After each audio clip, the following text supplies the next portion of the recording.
Agar siz kaftingizni shu holatda 60 sekund ushlab turganingizda, qo'lingizda, barmoqlaringizda uvishish, holsizlik kuchayib ketadigan bo'lsa, sizda falena testi musbat hisoblanadi va bu sizda karpal sindrom borligini bildiradi. Karpal sindrom kimlarda bo'ladi?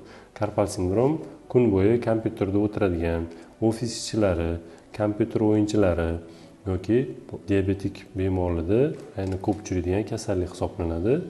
Bunda belgilari qanaqa bo'ladi?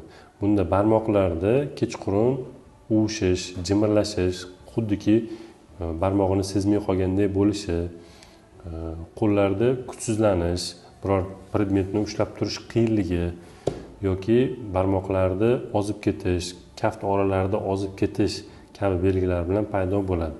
Buni albatta nevropatolog shifokori davolaydi. Kasallik kelib chiqishi sababiga ko'ra kasallik davolanadi. Bunda asosan shinada